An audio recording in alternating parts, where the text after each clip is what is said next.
pulsar. Pulsión. Pulsión de radio.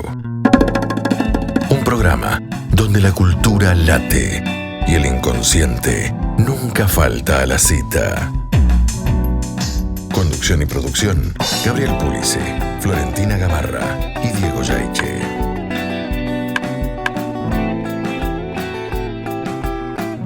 Sexta temporada.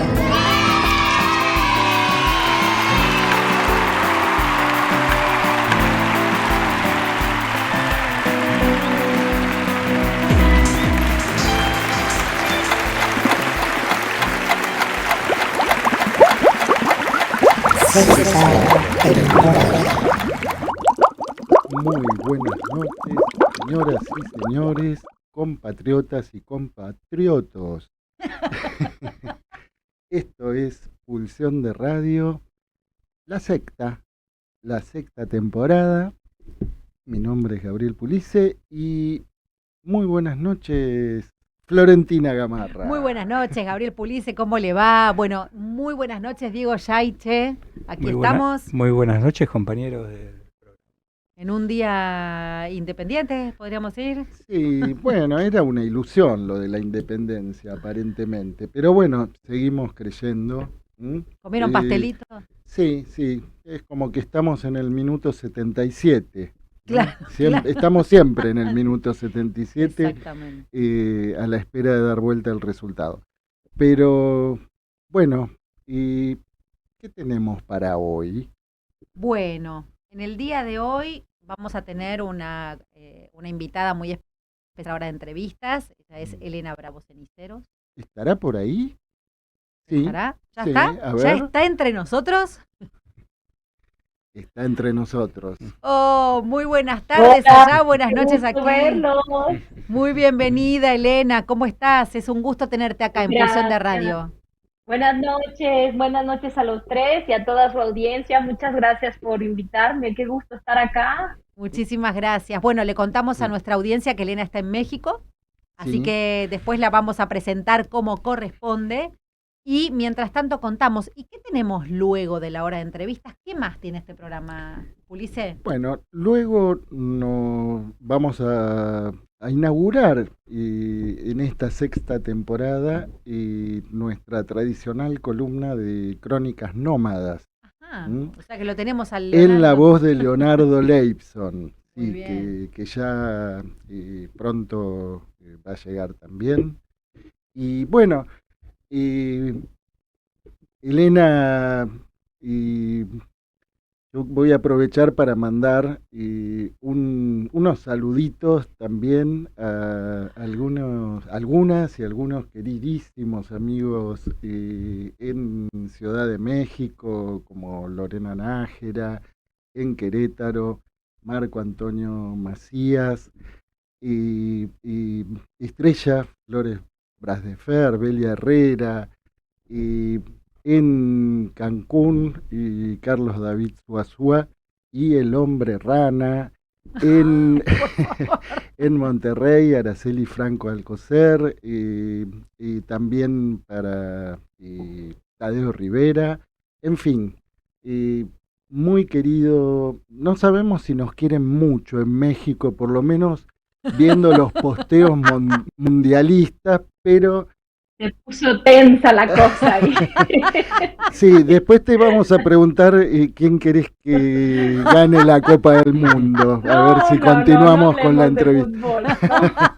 Bien, pero bueno, nosotros, yo particularmente tengo un cariño muy grande por todo el pueblo, por las colegas y colegos mexicanos, y así que bueno. Claro que sí. Bueno, ¿les parece que vayamos a una pausa musical? Y cuando regresamos, entonces, estaremos en nuestra hora de entrevistas con Elena Bravo Ceniceros. En Pulsión de Radio, ya se viene la hora de entrevistas. La hora de entrevistas. Bien, estábamos escuchando Canción de Alicia de Serú Girán. Muy bien. Bueno, le cuento a nuestra audiencia que tenemos como invitada especial a Elena Bravo Ceniceros. es psicoanalista, doctora en filosofía por la Universidad Iberoamericana. Desde hace varios años se dedica buena parte de su trabajo a seguir las huellas de mujeres cuyas vidas y obras han quedado parcialmente borradas de la historia oficial del psicoanálisis. De eso vamos a conversar en un ratito nomás. Es autora de El cuidado de sí como genealogía del psicoanálisis y de este libro que tengo aquí en mis manos, no sé si compañero lo quiere mostrar a la cámara para que se vea, Las primeras psicoanalistas, una genealogía del psicoanálisis, un proyecto de 4 volúmenes que busca recuperar las contribuciones de las mujeres que participaron en la construcción del movimiento psicoanalítico desde sus orígenes. Elena ha colaborado también en diversos libros colectivos sobre psicoanálisis, filosofía y ciencias sociales. Su trabajo se sitúa en la intersección entre psicoanálisis, los feminismos, la filosofía y las prácticas del cuidado de sí.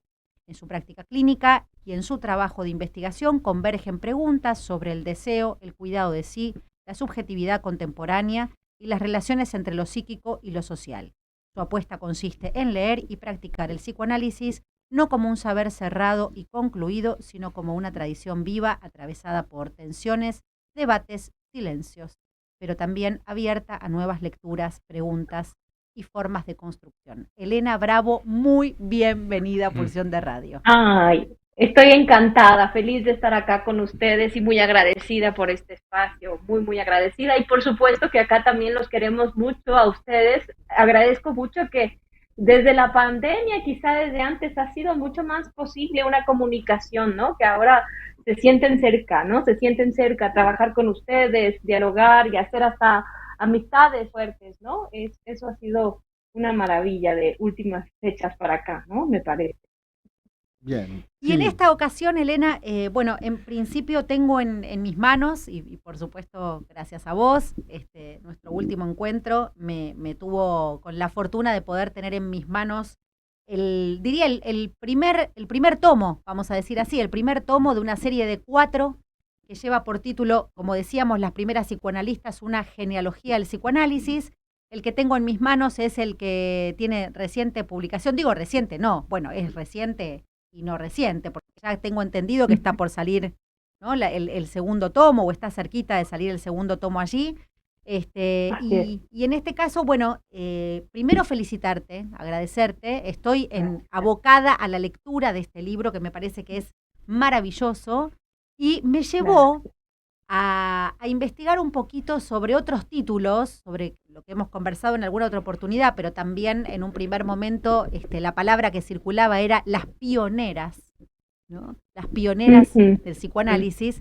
Y quería preguntarte cómo llegaste, cómo es que fuiste adentrándote en este trabajo de investigación tan profundo, tan fino, que yo voy a decir un poco lo que yo fui sintiendo en la lectura, que es lo que rescatás desde los márgenes, ¿no? Para ubicar que eso que está en el margen es una semilla en potencia, para ubicar nada más ni nada menos que un término fuerte, que es la genealogía, ¿no? Con todas las controversias que el término genealogía puede tener, digamos, para nosotros en relación al psicoanálisis, pero porque sobre todo también es un título o un subtítulo que estuvo en tu libro anterior, ¿no? En el del cuidado de sí. Así que quería preguntarte un poco cómo fue ese inicio o ese adentramiento en este trabajo de investigación tan hermoso. Ay, muchas gracias por esa pregunta, sí.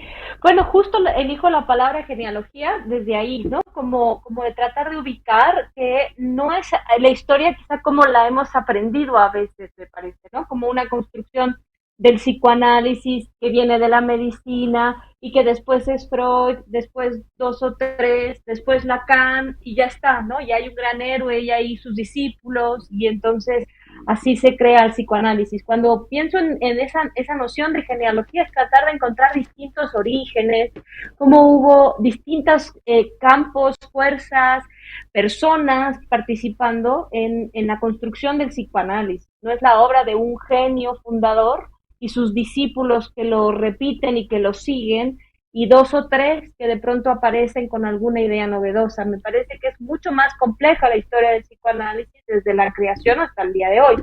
Hay una gran producción en Freud, la obra que empezamos a leer básicamente todos, pero incluso por ahí empezamos a notar en Freud algunas notas en donde habla de otras personas, ¿no? Desde nuestro primer acercamiento a Freud en la obra, o incluso más aún en la correspondencia, vemos que hay otras personas, o si leemos las biografías, ¿no? Hay gente participando en las reuniones, en las reuniones de los miércoles, donde están todas las semanas hablando de cosas, ¿no? En los congresos, en las cartas, en las publicaciones de otras personas que hoy yo no llamaría discípulos, como estamos acostumbrados a nombrarlos, sino gente, mucha gente que está participando de la construcción de psicoanálisis, que está pensando con la clínica, con sus pacientes, que está poniendo a prueba los conceptos, que está descubriendo cosas nuevas, ¿no?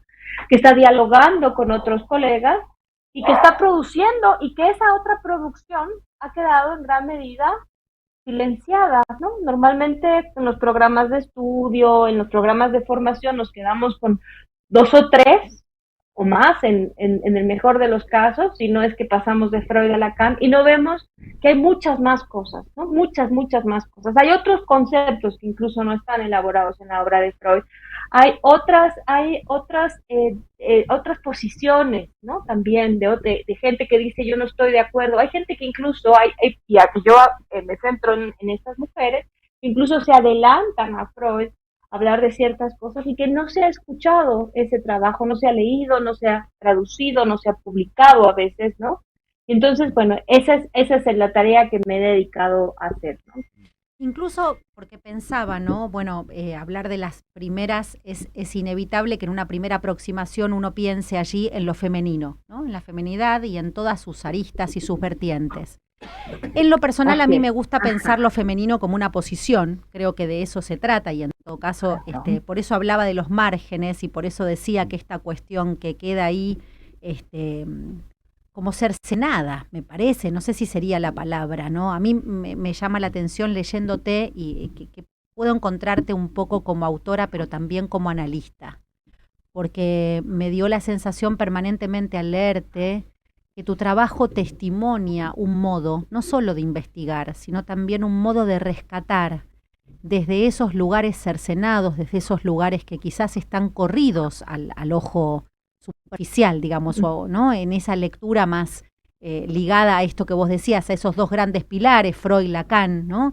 Y cómo desde allí extraes, ¿no? Extraes esas semillas que, por ejemplo, lo digo con el término pulsión de muerte, con la conceptualización de la pulsión de muerte, cuando nos enteramos que ese no fue específicamente, ¿no? Un concepto freudiano, sino que lo tomó de Sabina Spielrein. Entonces, me parece que ahí hay como un modo de poder situar, ¿no? Y de poder extraer también eso femenino, no solo porque sea de las mujeres, ¿no? Digo, no sin eso, pero no solo porque se trate de las mujeres, sino porque el trabajo es efectivamente ahí de lo que queda desde otro lugar, ¿no?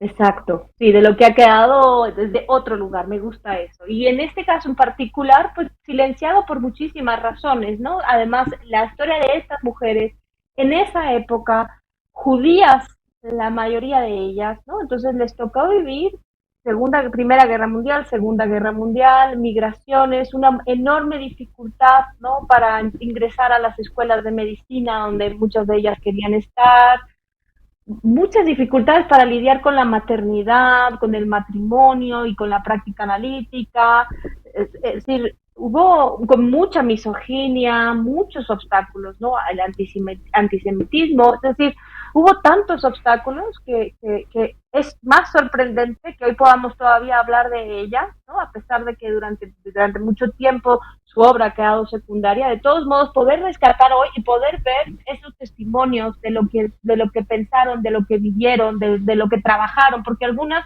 a lo mejor no son tan famosas por su teoría, por sus publicaciones, sino por su práctica, por lo que pusieron en lo que construyeron, por ejemplo, ¿no? Clínicas para niños de la Segunda Guerra Mundial, institutos de psicoanálisis, es decir, su participación va en muchísimos campos, desde la teoría, la clínica, la participación política, la creación de instituciones, etcétera, etcétera.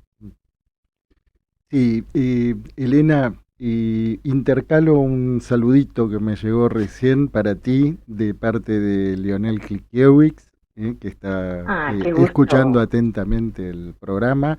Y quería retomar la pregunta de Florentina, que si no escuché mal, apuntaba a la genealogía de tu trabajo, ¿no?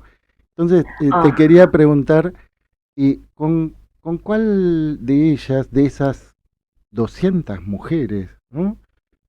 Fue con la primera que te tropezaste, que te encontraste ahí, ¿no? Y de pronto encendió esa chispa que te llevó a las 199 siguientes, ¿no? ¿Te acordás? Sí, sí, claro, la primera fue muy impactante y quizás de las más conocidas por todos nosotros, por ahí algunas se citaba en Freud y bueno, la conozco por el psicoanálisis y por la filosofía, que fue Luz Salomé. Obviamente, supongo que es una de las pioneras que más pues, impacta, ¿no? Por su vida, por lo que pensaba, por lo que se atrevía a vivir y a hacer y a decir, ¿no? En tantos campos, en la filosofía, en el psicoanálisis, en la literatura. Fue primero Luz Salomé, luego quizás las primeras fueron las más conocidas, a lo mejor la segunda que me impactó fue Helen Deutsch, ¿no? Que me volvió loca, Sabina Spielrein, por supuesto, también, ¿no? Quizá primero por los motivos que no son los más valiosos, su relación con Jung y el triángulo amoroso y después adentrarme en su obra, ¿no? Ha sido una maravilla, ¿no? No solamente de repente la obra más conocida o los episodios de la vida de ella, que han pasado por el cine, incluso por series de televisión como la de Marie Bonaparte, etcétera, sino que ir adentrándose a su obra es una delicia en la mayor parte de los casos, y eso es todavía lo más desconocido de cada una de ellas, ¿no? En general se conoce de Lu, de Sabina Spielrein, de Marie Bonaparte, algunos episodios de su vida, y pues mucho menos de su obra. Y eso me llevó a una primera versión del libro que tenía e incluía como a 12, 13 pioneras, ¿no? A las más conocidas, ¿no? De las que podríamos a lo mejor tener un poquito más de acceso a su publicación, a biografías incluso, ¿no? Pero justo al conocerlas a ellas, y entonces aparecía otra, y aparecía otra, y aparecía otra, porque estaba en algún episodio de su vida, porque había una rivalidad, porque había una discusión, etcétera, y eso me hizo pues ir siguiendo, ¿no? El rastro una tras otra, hasta llegar a 200, fijando una fecha que es la 1939, ¿no? Sí. Claro. Me interesó lo de las rivalidades. Y ¿querés contar algún chisme de...? ¿Por cuál de todas empiezo, no? A ver. Por ejemplo, tenían muchos celos de Luz Salomé. Helen Deutsch tenía muchos celos de Luz Salomé. Casi todas tenían muchos celos de Luz Salomé por la forma en la que Freud tenía a Luz Salomé como una mujer a la que él admiraba y quería, quizá como a ninguna de ellas, ¿no? Un poquito por ahí tuvo una relación cercana con Ruth McCruskey, también muy cercana al círculo de Freud. Dorothy Birmingham, por supuesto, fue cercana al círculo de Freud, ¿no? Al círculo familiar, incluso estar en casa, pero la forma en la que, Marie Bonaparte, pero la forma en la que admiró a Lou, producía muchos celos, por ejemplo en Helen Deutsch, ¿no? Que se sintió muy abandonada y desplazada por Freud, ¿no? Que incluso le quita su hora de análisis para dársela al hombre de los lobos, como ustedes saben, ¿no? Entonces, para ella fue un golpe brutal, cayó en una depresión tremenda cuando Freud la echa del análisis. Y entonces, bueno, por ejemplo, esas rivalidades teóricas muchísimas entre Karen Horney, por ejemplo, y Helen Deutsch, hubo una rivalidad muy fuerte porque una estaba aparentemente más cerca del desarrollo freudiano y la otra se supone que estaba más alejada, y entonces Karen Horney decía que Helen Deutsch nos tiraba a las mujeres de masoquistas y nos entregaba ese destino, y Karen Horney decía, yo pienso otra cosa, en fin, muchas rivalidades teóricas, personales, algunas estuvieron casadas con el mismo hombre, por ejemplo, ¿no? A ver si me acuerdo y mi memoria no me falla, dos inglesas, Marjorie Brearley estuvo casada con el mismo de Susan Isaacs, con el mismo esposo que Susan Isaacs. Dos pioneras estuvieron casadas con el mismo marido. También dos, Alice Valent y Enid Valent, con Michael Valent, las dos, nada más que ahí Michael Valent se Alice Valent ya se había muerto cuando Michael Valent empezó su relación con Enid Valent. Muchas historias, ¿no? Estaban todas por ahí entre Viena, Berlín, Londres, inmigrando a Estados Unidos y llevando el psicoanálisis a Estados Unidos, muchas de ellas, y después ahí volviendo a rivalizar también, ¿no? Pero con los colegas varones, con los médicos, porque tuvieron muchas dificultades algunas cuando migraron a Estados Unidos y no tenían la carrera de medicina, no les dejaban practicar el psicoanálisis. Entonces, bueno, otro tipo de dificultades ahí, entre las médicas y las no médicas, por ejemplo. Elena, vos decías que muchas de las publicaciones de estas pioneras o no fueron traducidas o quedaron fuera de circulación. Entonces, te quería preguntar, ¿cómo fue tu forma de trabajo, ¿no? para acceder a estas fuentes?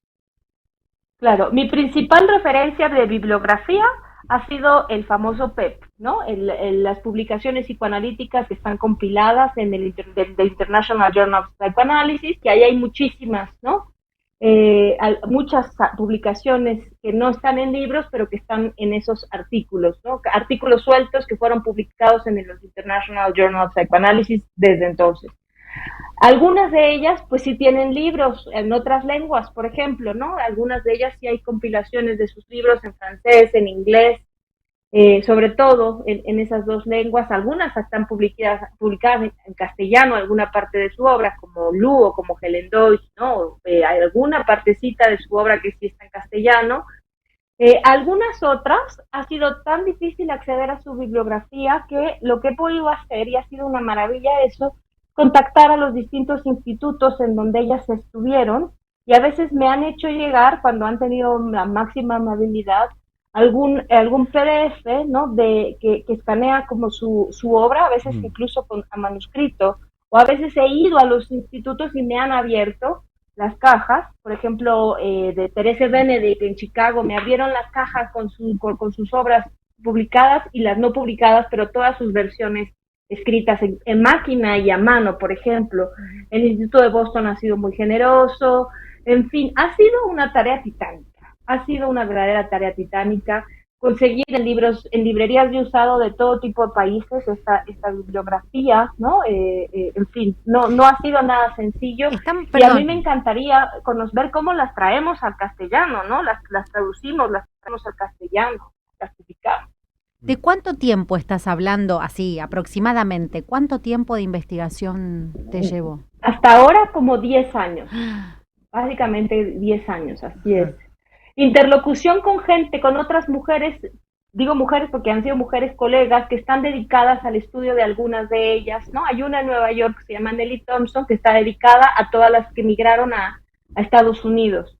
Hay una persona que también ahora vive en Nueva York, pero es polaca, que se llama Klara Naskowska, que está dedicada especialmente a las mujeres judías, ¿no? Que estuvieron en ese periodo. Está también Ana Borgos. Hay gente en el mundo que está trabajando, o alguna en especial, alguna, por ejemplo, la Tatiana Rosenthal, alguna específicamente ha estado como abocada a la obra de alguna de ellas o de algún grupo de ellas. Hay Ana Borgos, a las mujeres húngaras en concreto. Y bueno, ha sido tratar de buscar comunicación con ellas y que me pasen también información, que ellas tienen artículos, etcétera. Ha sido una cosa bellísima también en ese sentido, ¿no? Poder ir comunicándome con gente que está dedicada a lo mismo en diferentes lugares. Y Elena, y para llevar adelante esta investigación de tantos años, ¿contaste con algún respaldo? Como algún apoyo institucional, alguna beca. ¿Alguna beca, alguna universidad? Ajá. No, todo ha sido financiado con recursos propios, ¿no? Y obviamente me dedico centralmente al consultorio, no es a lo que me dedico, no es a escribir, entonces ha sido por eso también más tardado, porque es pues robarle tiempo a los fines de semana, a los tiempos de descanso, a tomar espacios, ¿no? Que pues sí, que mi trabajo central es el consultorio, así que bueno, pues, por eso también ha sido largo y va para largo. Ahorita ya está por publicarse el segundo volumen, y el tercero y el cuarto pues llevan. Algunas de ellas ya, no voy en orden, ¿no? Algunas de ellas ya están, ya las he trabajado, y bueno, pues, por ejemplo, ahora mismo con quien tengo una interlocución todos estos días y es una maravilla, es con Verónica Langer, que vive acá en México, que es hija Mari Langer, como ustedes conocen, sí, y que ha sido bellísimo poder estar en una comunicación constante con ella. Va a participar en un performance acá en México, actuando, ella que es actriz, de algunas de estas mujeres, ¿no? Eso es una cosa bellísima. ¿Cómo es eso? Es la fuente ¿Cuándo? más directa que tengo, la hija, ¿no? ¿Cuándo va a ser eso? Va a ser el 4 de agosto en el Péndulo acá, y ella va a hacer ella va a actuar, y va a salir de yo soy Marie Bonaparte, o yo soy Mari Langer y esto y aquello. Va a ser una cosa increíble, siendo hija de Mari Langer, ¿no? Elena, Está bueno, bellísimo. quería hacerte una pregunta que si nos la podés responder cuando regresemos de una pequeña pausa, te lo voy a agradecer. El tiempo en la radio es así, nos vamos a tomar unos minutitos de pausa, pero te quería preguntar primero, ¿cómo hiciste, retomando creo que algo de esto Gabriel preguntaba hace un ratito, ¿cómo hiciste para delimitar? ¿No? Esa es una pregunta, ¿cómo se te fue delimitando el campo? Y lo otro, claramente no hay latinoamericanas. Digamos, en La más cercana a latinoamericana es Mari Langer, Mari Langer, ¿no? Ella es austriaca, claro. Bien, pero ¿cómo delimitaste? Ahora les entonces, digo por qué. Ahí está, entonces nos vamos a una pequeña pausa y en cualquier momento, ya regresamos, en un ratito. Bueno, ¿qué estábamos escuchando? Estábamos Diego? escuchando Chalamán del grandioso Daniel Melingo, que bueno, no se fue de gira hace muy poquito. Es una versión que él cantó de este antiguo tema de Los Abuelos de la Nada, que cantó en vivo con una gran orquesta en el CCK hace unos años. Bien. Muy bien. Bueno, teníamos pendiente la pregunta por la delimitación. Sí, ha sido muy complicada tanto la delimitación como el ordenamiento. Una vez que ya tenía, ¿no?, como claro quiénes son las que iba a trabajar, las que estarían en este proyecto. Bueno, primero cómo iba a tener claro cuáles eran las que iba a incluir, y después la segunda cosa era cómo iba a ser el ordenamiento para publicarlas, ¿no? Para publicar una por una su trabajo. Lo primero que hice fue, tenía que fijar una fecha, porque si no iba a ser imposible, ¿no? Por lo pronto para este primer momento, quizá después pueda irme hacia los años posteriores, pero que tiene que ser de las que empezaron con el psicoanálisis, a lo mejor desde la primera que estuvo en una de las reuniones con Freud, ¿no? Y las primeras en empezar a practicar el psicoanálisis, desde el inicio del psicoanálisis hasta 1939. Tuve que fijar un número, una fecha específica, y elegí 1939 porque por elegir una fecha, pero porque Freud moría en ese año, porque empezaba la Segunda Guerra Mundial y porque pasábamos a otra década, ¿no? Nada más. En realidad eso era sobre todo con la muerte de Freud, y porque después ya de 1939 hay muchísimas mujeres más que se suman al movimiento psicoanalítico, y que en estos 4 volúmenes no están abordadas. Solo están las que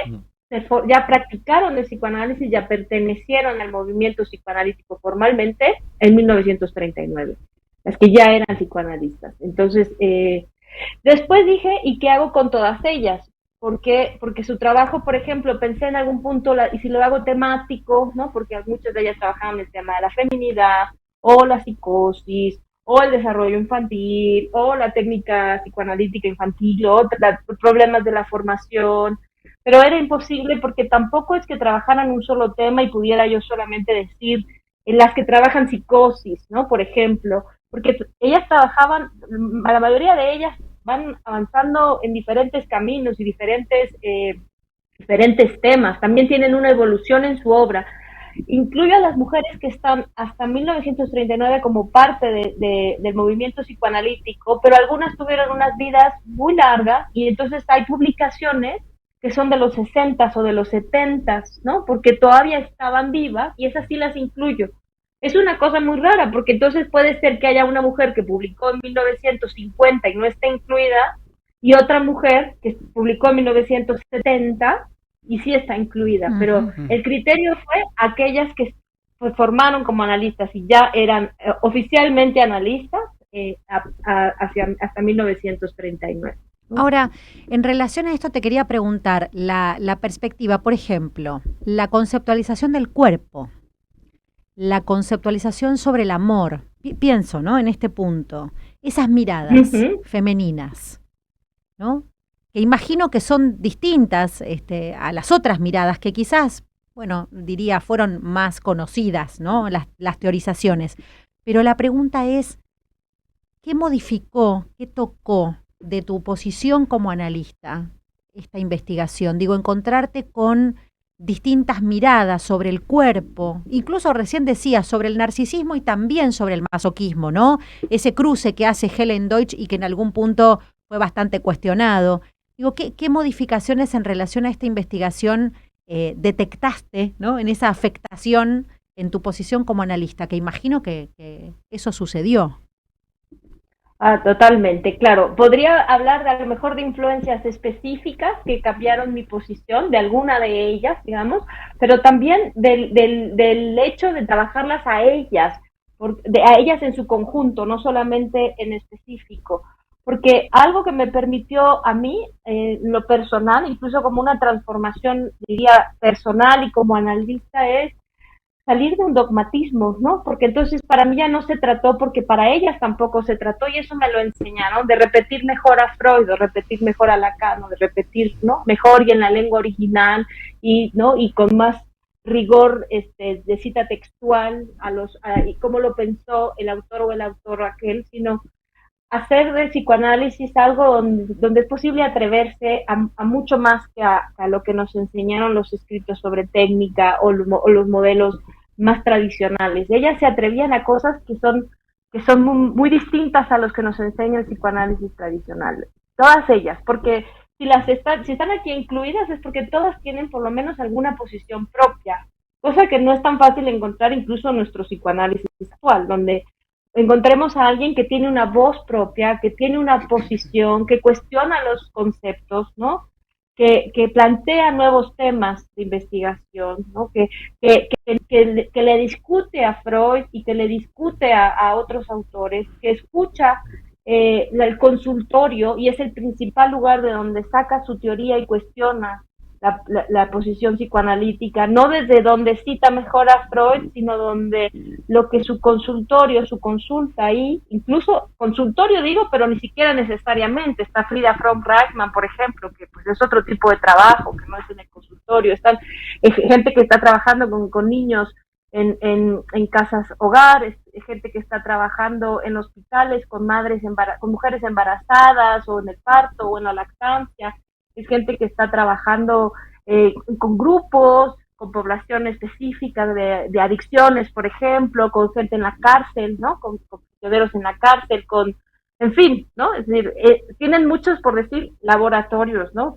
Lugares en donde construyen, donde escuchan, donde investigan. Son investigadoras, pero no investigadoras de bibliotecas, son investigadoras desde su escucha, desde su escucha analítica, y cuestionan e inventan una forma de practicar el psicoanálisis, no siguen, no, esa me parece que es la mayor enseñanza que me han dado y la transformación a la que me invitan, a atreverse a pensar por cuenta propia, a investigar por cuenta propia, a cuestionar, a construir el psicoanálisis, no apegarse lo más posible a Freud, sino otra cosa. Bien, y bueno, en realidad te podría decir que te anticipaste a la pregunta que te iba a hacer. Y yo estuve escuchando la entrevista que te hizo Felipe, no recuerdo ahora el apellido, pero bueno, Felipe Hunter, ajá. Bien. Venía pensando, bueno, qué buena entrevista, no sé qué más le podemos preguntar, ¿no? Porque casi...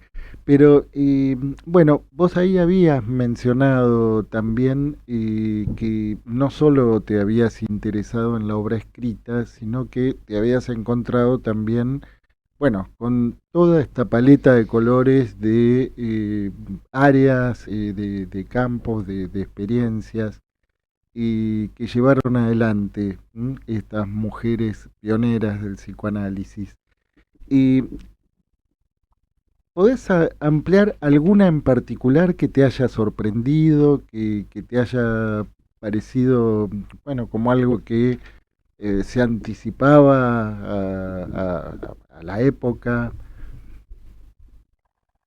Uf, mucha. A ti en particular, Gabriel, creo que te gustaría mucho. No sé si la conoces, supongo que sí, por tu experiencia con la psicosis. Yo sé tu trabajo de acompañamiento terapéutico, eres uno de los teóricos, ¿no? Que ha trabajado ese tema y que ha publicado sobre eso. Bueno, Frida Fromm-Reichmann, no sé si tú la conoces, si la has leído, si conoces un poco de su vida. No. Bueno, normalmente podríamos tener prejuicio alrededor de muchas autoras, ¿no? De muchas, porque hasta el apellido Fromm de repente puede producirnos algún tipo de escozor, ¿no? Al psicoanálisis. Pero ella, Frida Fromm-Reichmann, por ejemplo, creo que a ti te puede gustar mucho, trabajó con psicóticos de una manera excepcional, ¿no? Digamos, se fue a vivir para empezar a una comunidad con ellos, ¿no? En el hospital ella puso su casa y vivía con ellos, y lo que hacía era básicamente caminar con ellos, pasear con ellos y formar a los que trabajaban, quitarse la bata y formar a los que trabajaban con ella, a los demás profesionales que se acercaban a ella, a un tipo de vínculo, ¿no? Con los pacientes psicóticos. Me parece único hasta entonces, ¿no? Por ejemplo. Una experiencia de convivencia. De convivencia, sí, claro, de relación, y de vivir ella ahí con ellos, ¿no? Vivir ahí es en una comunidad, básicamente, ¿no? Bueno, me parece pionera en eso. Como lo que planteas, ¿no? Del hospital a la comunidad terapéutica, porque quiero contarle a la audiencia que por suerte la que nombramos la tenemos en el primer en el primer está en el primer tomo. Sí, así que me parece que hoy primer tomo. No sé si te lo voy a poder prestar, pero lo que quiero contarle a nuestra audiencia es que nosotros tenemos muchas ganas de que este libro llegue a la Argentina, lo voy a decir así. Ojalá que vamos a meter presión. Vamos a hacer fuerza, estamos presión. Haciendo fuerza. Le mandamos un beso. Muchas gracias. Estamos haciendo fuerza para que esto no podemos decir absolutamente nada, pero sabemos que hay algo de eso que posiblemente se concrete. Y una pregunta que yo te quería hacer un poco, Diego arrancó con la más amorosa, que fue, bueno, con quién sí, ¿no? Y yo te quería preguntar, ¿cuáles de ellas no tanto? Si en qué pregunta. Yo le iba a preguntar si alguna quedó afuera, que más o menos va por esa misma línea. Bueno, ¿no? entonces tenemos esas dos. No sé, cuando digo que no estoy diciendo que no te guste, entiendo, pero con quiénes, si hay alguna con la que por ahí, bueno, te encontrás más en esa tensión tan productiva, digamos. Sí, me pasaba que, me ha pasado que me enamoro, me decepciono, digo, pero ¿por qué dijiste esto? ¿Por qué me peleo? ¿No? Sí, vamos muy bien. Claro, ¿por qué si vas tan bien? Bueno, son cosas que uno también le podría decir a Freud y a Lacan, y que de hecho les hemos dicho seguramente más de una vez, ¿no? Así es, sí, me pasa mucho con todas ellas, ¿no? Aplaudo alguna cosa, admiro otra digo, ¡ay, cómo es posible!, ¿no? Algunas me han costado muchísimo más trabajo. Hay una autora que creo que es muy poco conocida, pero su producción es enorme. Se llama Phyllis Grenacher. Es enorme y está en el segundo volumen y es muy compleja, ¿no? Y entonces me ha costado mucho trabajo. A Lu Salomé la quiero mucho, la admiro mucho, pero también me parece complicada. Cuando ya estamos entrando a la suposición filosófica y psicoanalítica, no es una lectura que yo realmente disfrute, por ejemplo. Con algunas ha sido una decepción, por ejemplo, verlas todo un camino muy valiente, muy no sé, muy fino, y de pronto que digan que la meta de toda mujer es el matrimonio y como Teresa Benedek, ¿no? El matrimonio y la maternidad, que no cuestione eso después de todo lo que venía cuestionando. Digo, ¿cómo? ¿Pero qué pasó, por ejemplo, ahí, no? En fin, y Elena, he tenido mis amores y desamores. Y notaste, porque vos dijiste, bueno, muchas de estas mujeres eran judías, con lo cual seguramente muchas emigraron, ¿no? Digo, por la época que vos fijás, ¿no? En los años 30, casi 40, ¿no? Y ahí se me abren dos preguntas. Primero, si alguna de ellas murió por el nazismo, ¿no?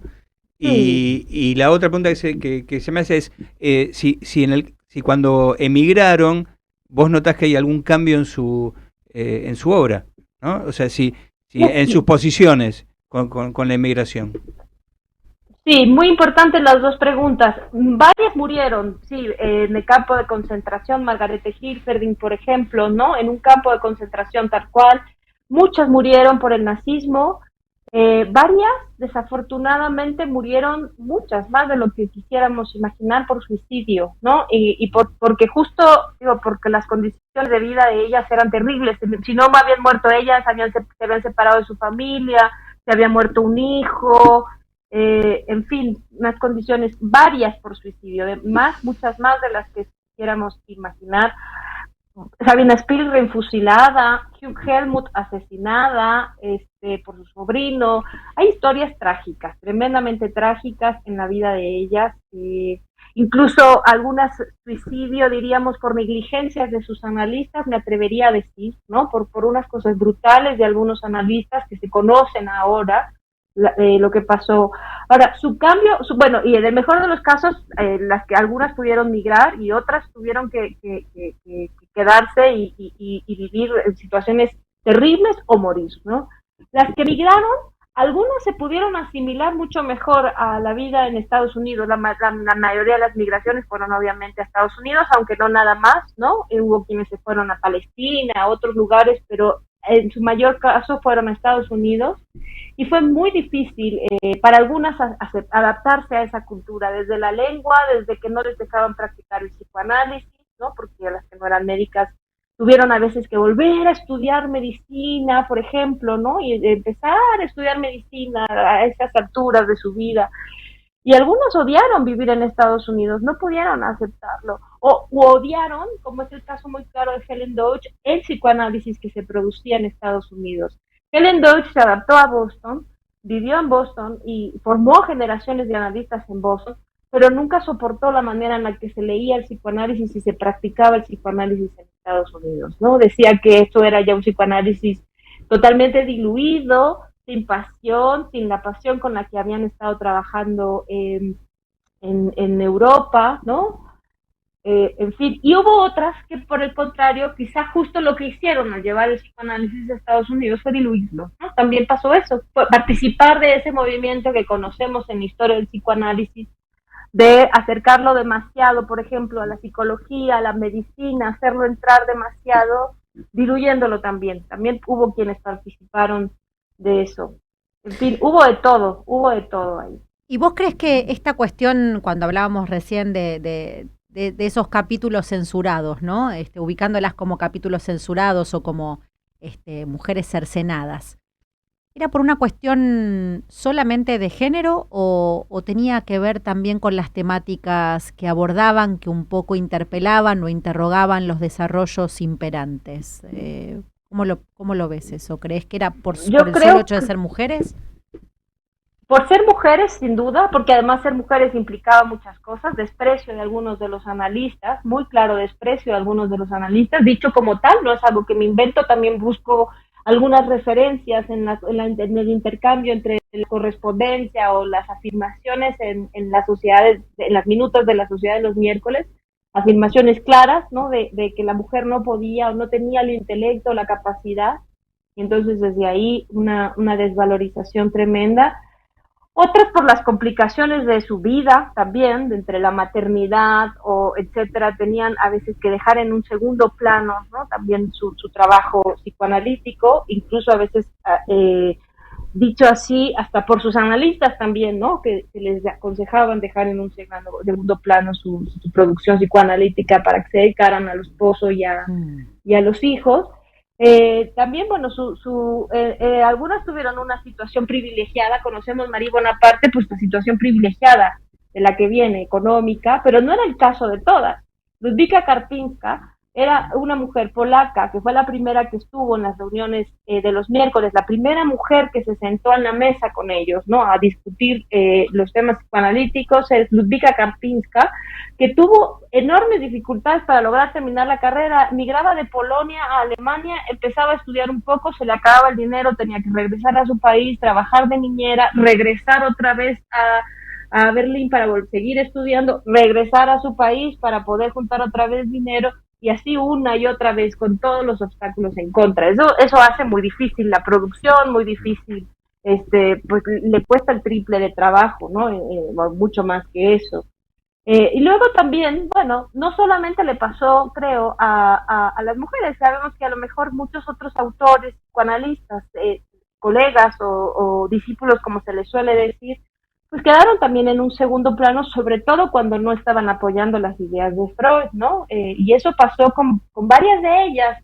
Margarete Hilferding, que fue la primera que se unió oficialmente al movimiento psicoanalítico, no estuvo de acuerdo en muchas cosas con Freud, y menos estuvo de acuerdo cuando le pidieron que eligiera entre Freud y Adler, y ella tenía una afinidad por el pensamiento de Adler también, y estaban juntos en el movimiento con Freud y Adler, y cuando se da la ruptura entre Freud y Adler, le piden a ella que elija, y la mera posición en la que la colocaron la hizo elegir, ¿no? O sea, no porque eligiera a Adler sobre Freud, sino el mero hecho de que del lado de Freud le pidieran que eligiera, la hizo elegir, ¿no? Y entonces se fue con el grupo de Adler, lo que representó una pérdida para el psicoanálisis, y bueno, eso hizo también que su trayectoria pues quedara ya fuera del psicoanálisis, como ocurrió con tantos que fueron disidentes, ¿no? Fueron opositores o disidentes de alguna forma de lo que Freud planteaba, como Karen Horney, ¿no? Que Karen Horney, si bien, si leemos la última Karen Horney, ya la vemos muy lejos del psicoanálisis, la primera, la de los 20, no estaba tan lejos y fue completamente expulsada, ¿no? Por no estar a favor de los planteamientos sobre sexualidad femenina de Freud y por ser muy vocal al respecto, ¿no? Acá sí, creo, hay cosas, hoy estoy hablando desde las generalidades, ¿no? Pero podríamos ir como, si vamos leyendo a cada una, vemos qué pasó en ese caso muy particular que favoreció o más bien obstaculizó que se diera a conocer su obra. El caso de Hugh Helmut es muy famoso, es la primera psicoanalista infantil, antes que Anna Freud y Melanie Klein, la primera. Bueno, Sabina Spielrein también trabajó psicoanálisis infantil, pero la primera en desarrollar técnicas de psicoanálisis infantil es Hugh Helmut, pero como muere asesinada por su sobrino, pues se guarda en el cajón toda su producción también. Y porque ella misma pidió que cuando ella muriera, no quería que se publicara su obra, ¿no? Entonces, bueno, esas dos cosas hacen que la pionera del psicoanálisis infantil quede en el olvido, cuando si hoy leemos su trabajo sobre técnicas de psicoanálisis infantil, me parece que es una joya para quien trabaja con niños, porque además, como es la primera, va detalle tras detalle. Entrevistamos a los padres o no, los vemos en su casa o en el consultorio, con juego, con dibujo, con palabras, interpretamos o no interpretamos. Las preguntas elementales, la primera vez que hay que plantearse ¿y cómo es la transferencia? ¿Y cómo la transferencia con los padres? ¿Y cómo manejamos el tema del pago? Todo lo que en un psicoanálisis infantil se tiene que plantear, ¿no? Ella lo lleva por primera vez de manera minuciosa, ¿no? En su trabajo sobre técnica de 1920, ¿no? De 1920. Entonces, bueno, cosas así, pero su obra no la conocemos porque su sobrino la mató y se le culpó al psicoanálisis de ese homicidio y dijeron, mejor no hablemos de eso. ¿Quién le habrá pagado al sobrino, no? ¿Habrá sido Melanie Klein o Anna Freud? Sí, Diego. Que además las dos estuvieron presentes ese día que dictó la conferencia de 1920 y luego hacen un desprecio así de bueno, ella habló un poco de eso, pero la buena soy yo, dice. Y luego la matan. Y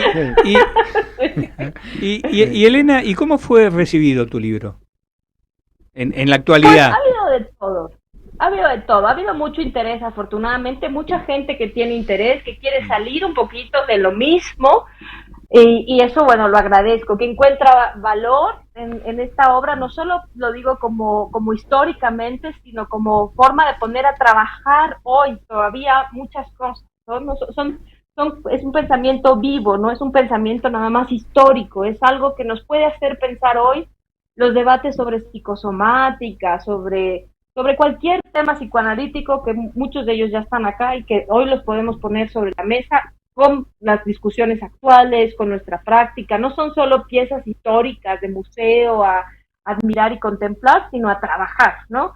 Entonces mucha gente está abierta, otras no, otras personas dicen que Freud y Lacan y me preguntan nada más que si Freud las cita, que si son lacanianas, que si no son psicólogas porque no son lacanianas, y entonces las que no son lacanianas son psicólogas, no psicoanalistas.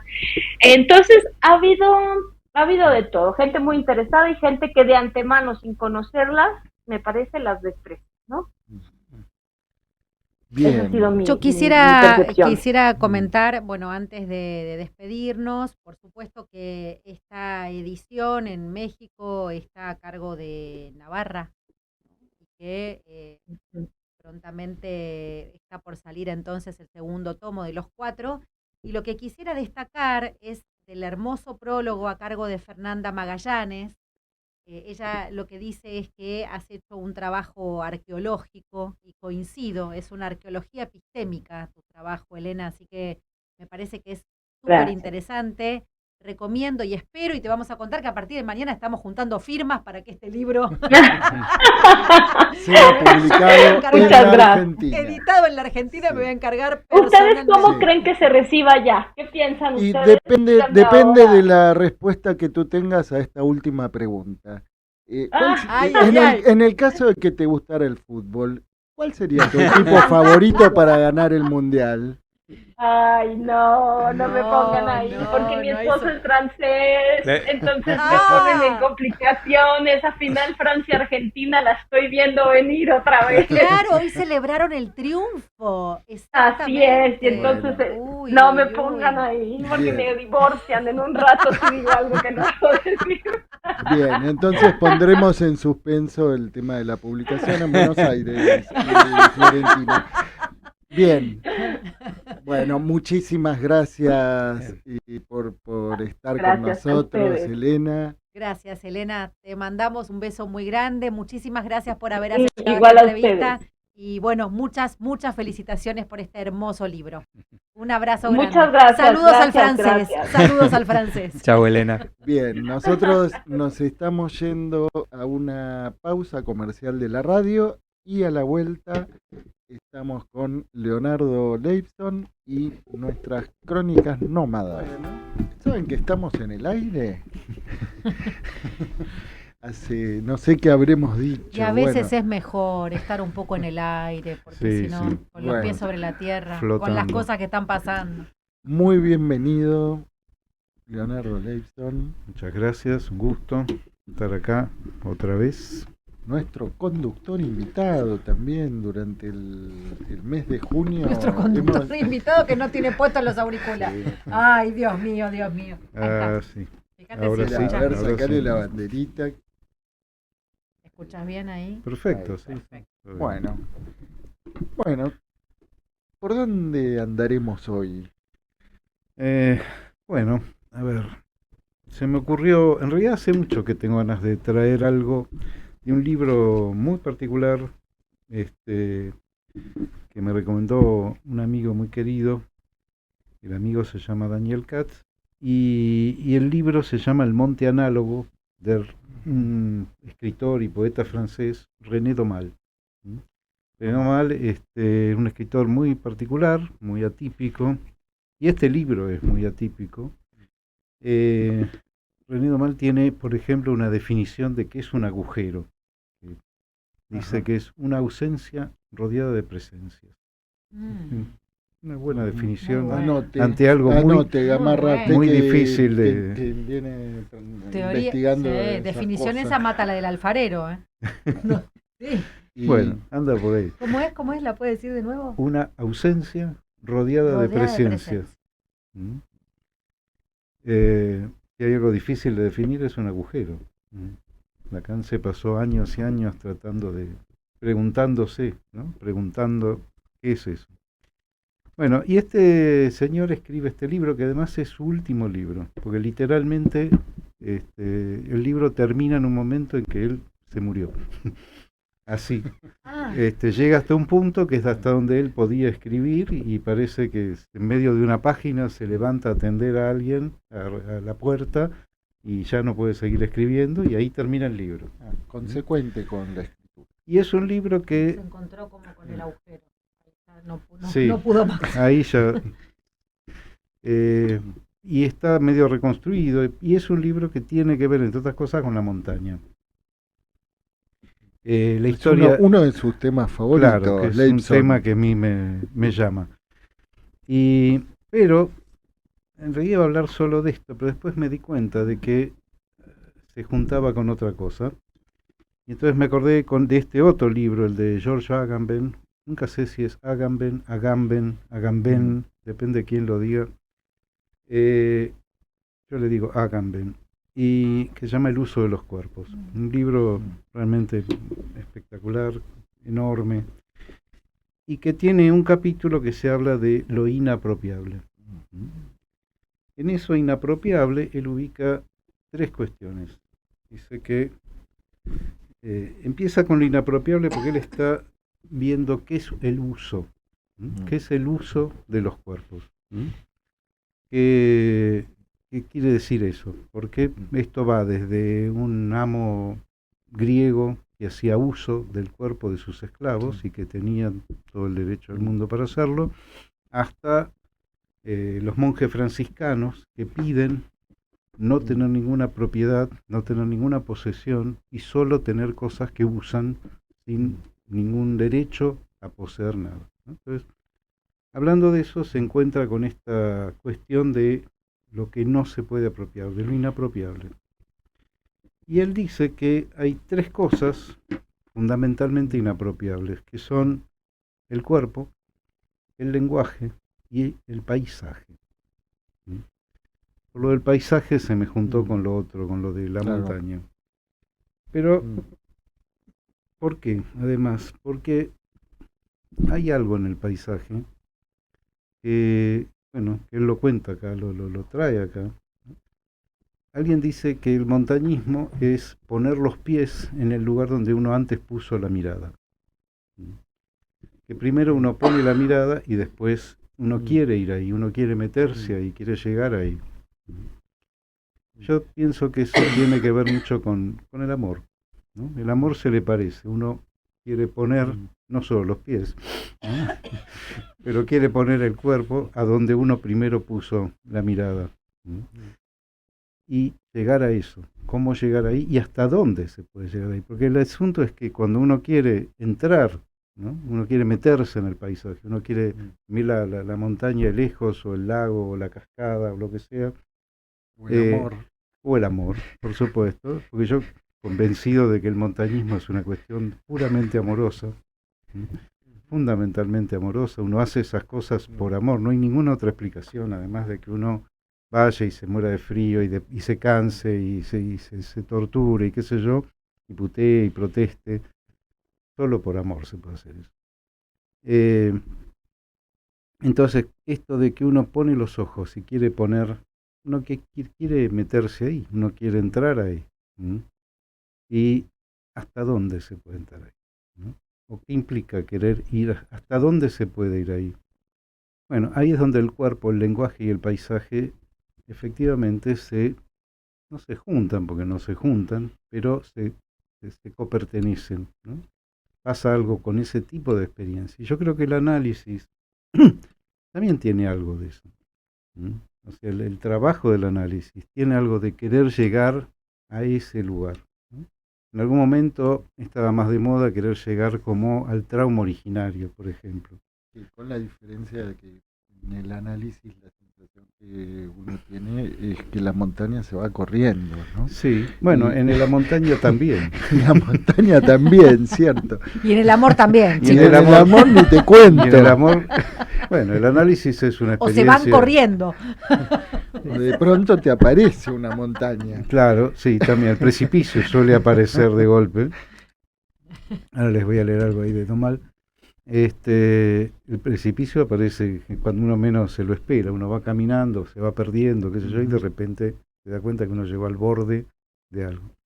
Y el análisis también es como eso de querer llegar, ¿no? O a la infancia más temprana, o al recuerdo, o a tocar lo real, el goce, no sé, se pueden poner distintas metas, pero no deja de ser algo así de tipo travesía, por un lado, de recorrido, y también bueno, esto, ¿no? De hasta dónde uno se puede meter ahí, hasta dónde uno se puede apropiar ahí.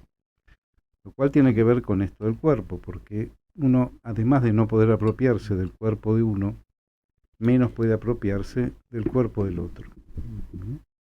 Esto que es algo que Lacan toma de Sade, y ¿no? Que Sade quiere tomar, apropiarse, tener derecho al uso del cuerpo del otro, al uso del goce del otro. Y ahí aparece una cuestión, se me apareció ahí o aparece en estos libros, que me parece interesante y clínicamente interesante, que es la intimidad. La cuestión de la intimidad, ¿no? ¿Qué pasa cuando alguien queda o es sometido a una situación en la cual no puede tener intimidad? O alguien que no puede construir su intimidad. Como verán, hay todo. Sí. Y ¿qué hacemos con ese? Porque que algo es inapropiable es, bueno, es una experiencia cotidiana, pero es raro porque el cuerpo parece también lo más propio, lo más cercano, lo más íntimo. El cuerpo propio. Exactamente, como se suele decir, sí. el cuerpo Sí. propio, Igual que el nombre. como el nombre. Sin embargo, el nombre no lo elige uno. A veces nos ponemos apodos o alguien se pone un nombre, pero en general el nombre no lo elige uno. Y el cuerpo tampoco lo elige uno. Y la familia no lo elige uno. De eso no hay duda. Eso es un dicho popular, ¿no? Uno puede elegir los amigos, los amores, etcétera, pero a la familia no. Pero el cuerpo tampoco lo elegimos. Y el cuerpo además se muestra siempre como ajeno. Y hay algo del lenguaje que se vuelve ajeno, que también me parece que hace mucho a la experiencia del análisis.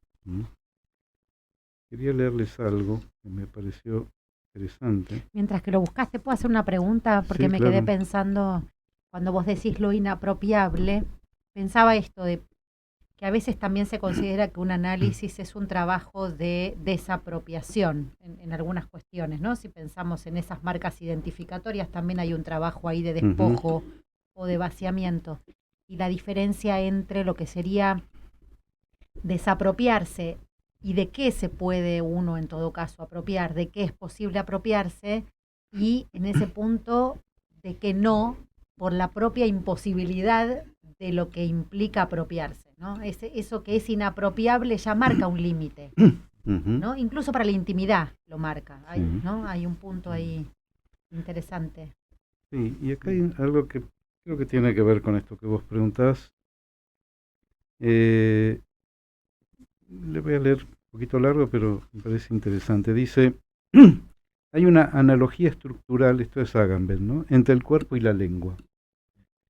También la lengua, en particular la lengua materna, se presenta para cada hablante como lo que hay de más íntimo y propio.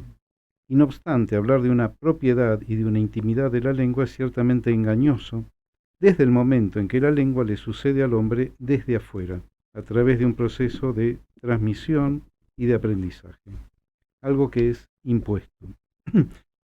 Y dice algo del poeta. Esto es tanto más evidente en aquellos, los poetas, cuyo oficio es precisamente el de dominar y apropiarse de la lengua.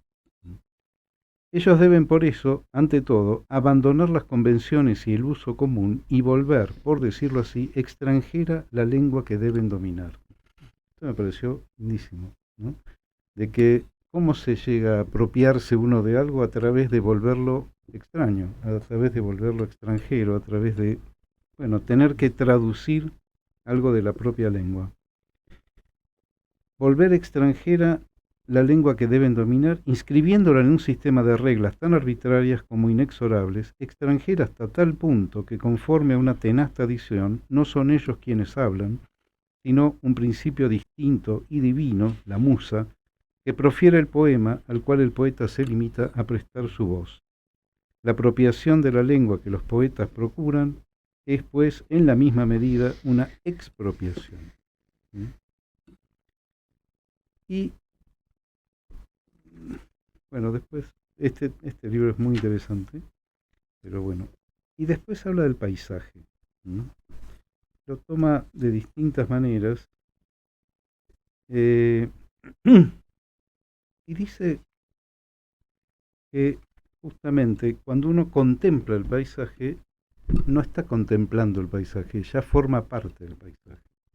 Porque hay experiencias de, uno podría decir, los animales contemplan el paisaje se ve que hay cabras, por ejemplo, algunos animales que se quedan ahí en las inmensidades a veces como contemplando, pero sin ninguna utilidad, porque si hay algo que no tiene utilidad alguna es el paisaje.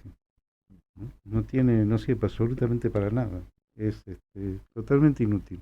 Para un animal contemplar el paisaje, bueno, sí, le puede servir para otear, a ver si hay algún animal. Sí, de todas maneras, habría que preguntarse, ¿no? ¿Qué es el paisaje para un animal? ¿No? Porque la Umwelt, el entorno de un animal, no es el humano, ¿no? O sea, nosotros creemos que los animales viven en el bosque, pero para los animales no existe el bosque. Exactamente. ¿No? El bosque es más, el bosque es la selva negra, ¿no? O sea, que ya no existe por otra parte, ¿no? Hay una anécdota de cómo pensaban los europeos a los famosos bosquimanos, ¿no? En realidad, digamos, los bosquimanos, como los habitantes del bosque, vivían en el desierto de Kalahari, ¿no? Entonces, para los europeos, digamos, miraban a los supuestos bosquimanos, que eran, no me acuerdo ahora el nombre del pueblo, o los pueblos llamados bosquimanos, pero los miraban desde la óptica de la selva negra, no desde el escenario en el cual habitaban, que por otra parte ni siquiera sabemos si para ellos era un desierto, porque probablemente estos pueblos, en lo que para nosotros es un desierto, encontraban otra cosa, ¿no? Entonces, a mí me parece, digamos, interesante esto que está planteando, digamos, del paisaje, por una cuestión muy puntual de Agamben o como el que, porque Agamben vivía en Venecia, por elección, ¿no? Sí. Y él era la mala suerte de vivir en Venecia. Bueno, exacto, pero él aparte era alguien que odiaba el turismo, ¿no? O sea, era un enemigo del turismo. Y él decía una frase que Venecia vivía de lo que la mataba, ¿no? Entonces pensaba qué tensión ahí, ¿no? Porque ahí justamente está la tensión entre lo inapropiable y lo apropiable, ¿no? Porque el turismo es lo extranjero, además. Es lo extranjero, porque también es una especie de apropiación del paisaje, ¿no? O sea, y al mismo tiempo es el paisaje, porque y forman parte. Exacto. Todo hay una tensión y esto de la intimidad, ¿no? Que en general se suele pensar la intimidad como alguien mirándose el ombligo, digamos, ¿no? Y siempre la intimidad es con otros. O sea, como diría Lacan, es éxtima la intimidad.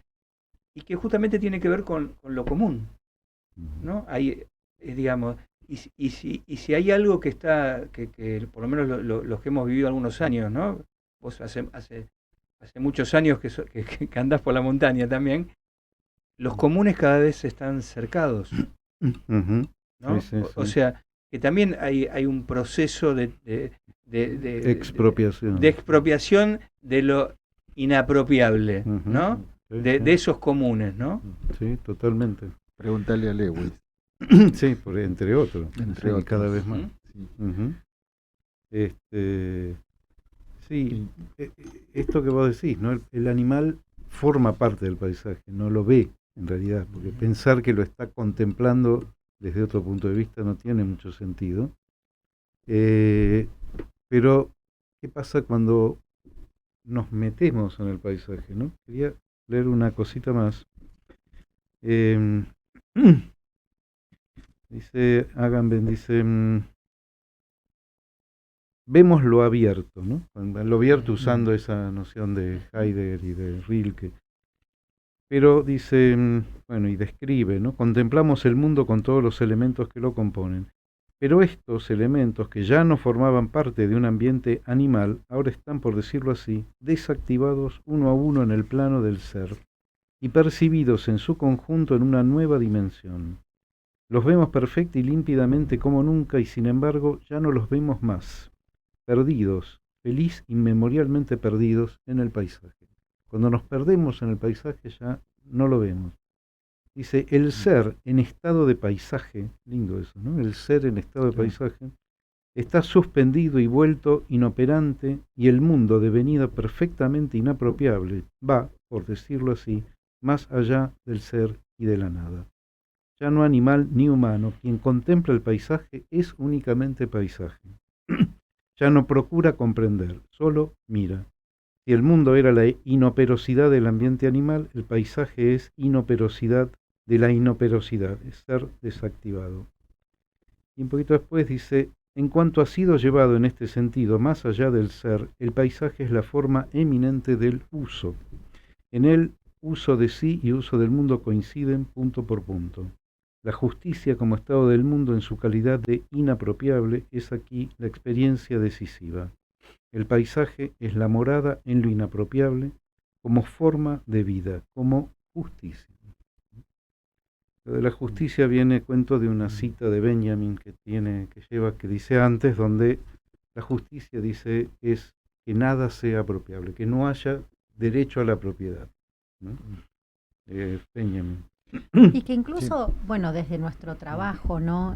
Pensaba desde la diferencia, la división ahí entre la esquicia y la mirada, el ojo y la mirada. Y por el otro lado, lo que empezaste diciendo, que me pareció muy interesante, muy lindo aparte, cómo funciona la cuestión del fantasma, ¿no? En general los pacientes no hablan del fantasma. El fantasma no se puede poner en palabras, digo, hay algo que del síntoma sí, ¿no? Uno escucha permanentemente esa cuestión ligada al síntoma, pero no del fantasma.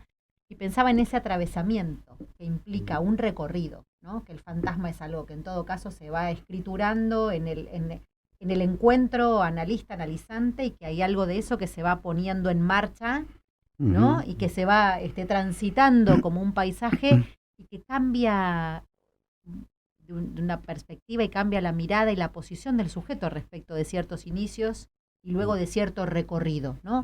Como ese darse vuelta atrás y estar ubicando que ahí hay otro lugar, otra perspectiva, que también cambió el paisaje, ¿no? En cierto punto el paisaje también va cambiando.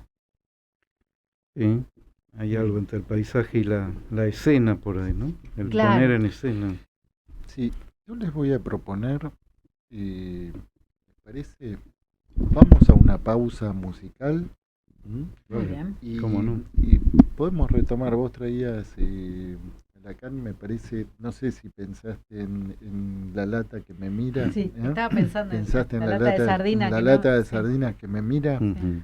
Volvemos con la montaña que nos mira. De acuerdo. ¿Qué escuchábamos vos, Ulises?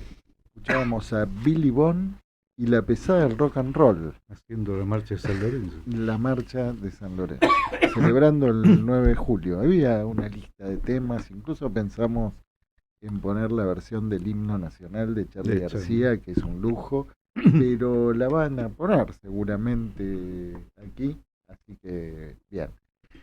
Bueno, y ¿qué habíamos preguntado? La montaña nos mira. La montaña nos mira, como la lata de Sí, sardinas. decía como la lata de sardinas. Lacan. Sí, el paisaje nos mira, pero al mirarnos nos llama, ¿no?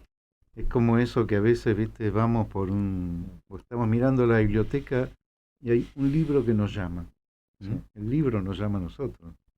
O vas caminando mirando unas vidrieras y de repente, ¿no? Algo te llama. Lo tíquico. Sí, lo tíquico y lo que se hace objeto, ¿no? Ujú. El interesante es que uno entra en cierta relación con eso, en cierto vínculo. Bueno, vos decías recién como en la transferencia, ¿no? Con el fantasma, donde por ahí no se dice exactamente o no se relata, pero se pone en juego, se pone en acto, Despliega. se despliega en la palestra, como dice Freud, de la transferencia. Se hace paisaje al andar, podríamos decir. Podríamos decir machadianamente. Pero a mí me gusta en Domal, el libro en realidad no es de la montaña, pero después va mucho más allá, porque lo que busca este hombre es, arma toda una historia donde hay un monte, que es este monte análogo, que comunica el cielo, la tierra con el cielo. Así es un monte que si uno lo sube, bueno, puede llegar como a otra dimensión de la humanidad. Pero bueno, no. Un monte al litoral cielo. sería. Claro. Al cielo. Sí, al cielo. Como la escalera en el cuento de Italo Calvino, con la que se podía saltar a la luna, ¿no? Sí, pero este tiene una cosa espiritual, o tiene un Como horizonte. la muralla china, ¿no? Tiene un horizonte como de encontrarse con una cosa de superación espiritual es muy raro el libro, es muy divertido también por otra parte.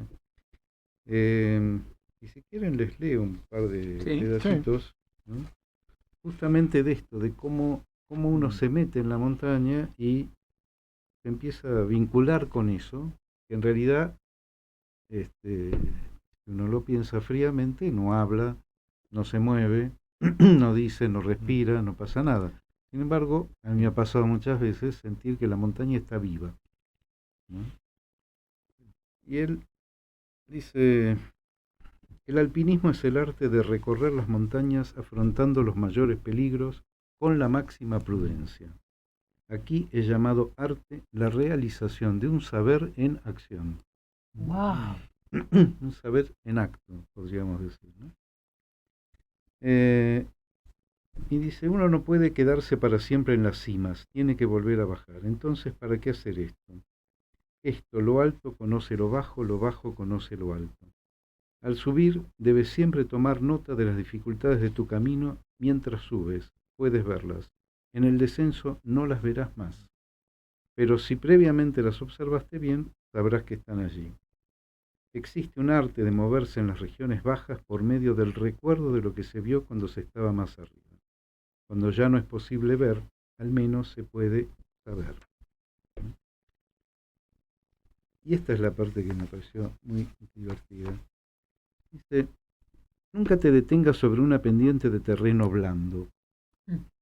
Incluso si crees que tus pies pisan sobre seguro, mientras recuperas el aliento mirando el cielo, la tierra poco a poco se comprime bajo el peso de tus pies, la grava insensiblemente se desprende y tú de improviso partes como un barco a la deriva. ¿Alguna vez por ahí les habrá pasado? Sí, a mí me pasó. Sí, me quedé... La Fue montaña, un accidente interesante. Sí. la montaña busca siempre la ocasión de hacerte tropezar. Me abrí la frente. Bueno, sí. A 2 horas del refugio más cercano. Sí. Sí, en la montaña. Camino a... Yendo del refugio Natación Ah, a el refugio Retamal ahí en Bolsón. en Bolsón. Bien, Pero miren esto. a ver. Si después de haber bajado y haber subido 3 veces de los barrancos, que terminaban en precipicios, que siempre se ven a último momento, si en ese momento tus piernas se ponen a temblar desde las rodillas hasta los tobillos, y aprietas los dientes, alcanzas una pequeña plataforma donde puedes detenerte fuera de peligro. Recuerda todos los insultos que conoces y díselos a la montaña. Y escupe a la montaña, en suma, insúltala de todos los modos posibles. Bebe un trago, come algo y vuelve a escalar, tranquila, lentamente, como si tuvieses toda la vida para salir de aquella situación. A la noche, antes de dormirte, cuando vuelvas a pensar en todo esto, verás que era una comedia. No le hablabas a la montaña, no es a la montaña a quien has vencido. La montaña no es más que roca o hielo, no tiene corazón ni orejas, pero aquella comedia tal vez te ha salvado la vida. Por otra parte, a menudo en los momentos difíciles te sorprenderás hablándole a la montaña, ora halagándola, ora insultándola, ora prometiendo, ora amenazándola. Y parecerá, si le has hablado como debías, endulzándote, sometiéndote, que la montaña te responde. No te desprecies por eso, no sientas vergüenza por comportarte como aquellos hombres a quienes nuestros académicos llaman primitivos.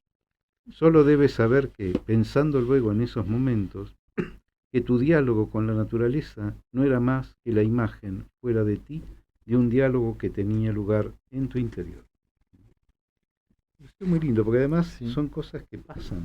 Uno se enoja. Y se enoja con la montaña, y putea, y protesta, y con uno también, ¿no? ¿Quién me mandó a estar acá? Es la frase... En algún momento aparece. Aparece siempre, siempre, siempre, o casi siempre. ¿Quién me manda a estar acá? ¿no? Y es cierto, las cosas que se le pueden decir a la montaña. Sí, y también uno se enoja con su analista. Sí. ¿no? No sé, ¿por qué me dice esto y cómo me dice?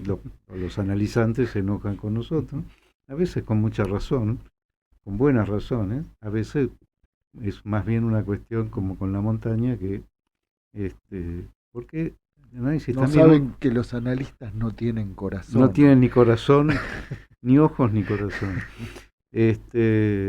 Pero esto de que uno quiere subir y patina, ¿no? Uno quiere ir y el piso no responde. Peor es cuando patinas bajando. O peor, bajando todavía. Pero bajando ya vas bajando. Sí, No.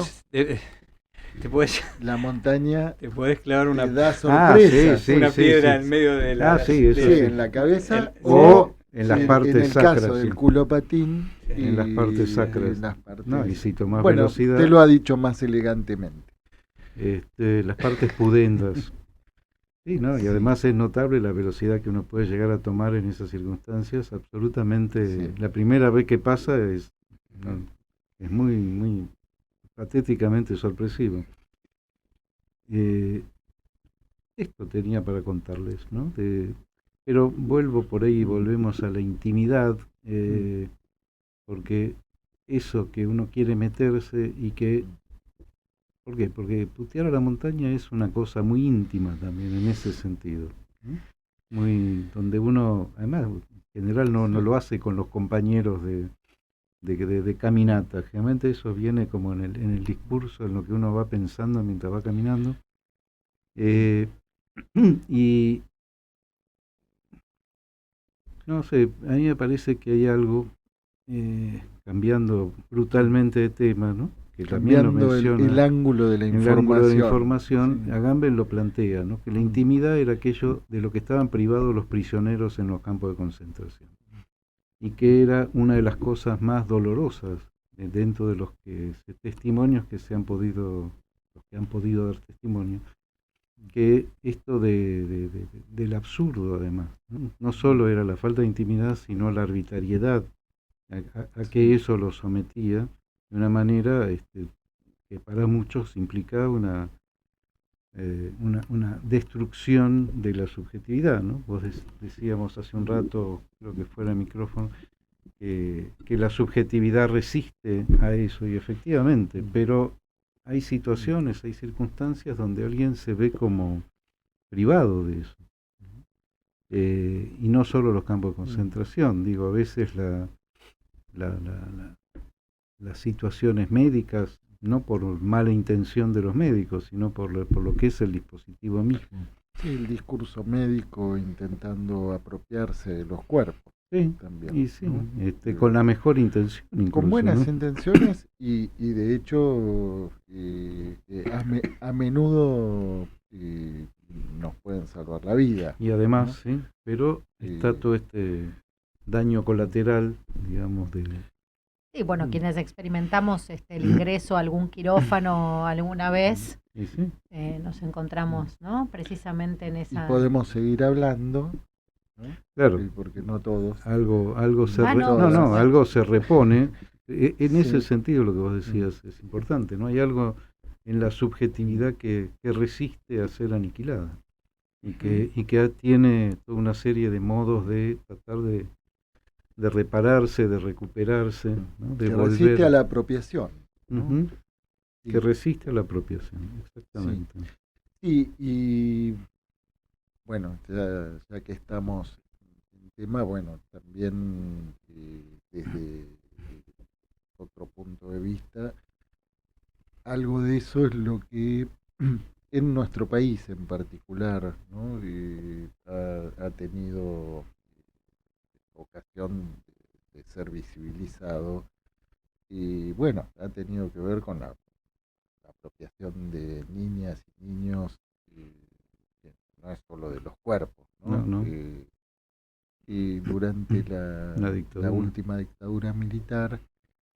Y ahí también, ¿no? Y aparece esto de lo inapropiable de los cuerpos, lo inapropiable de la identidad.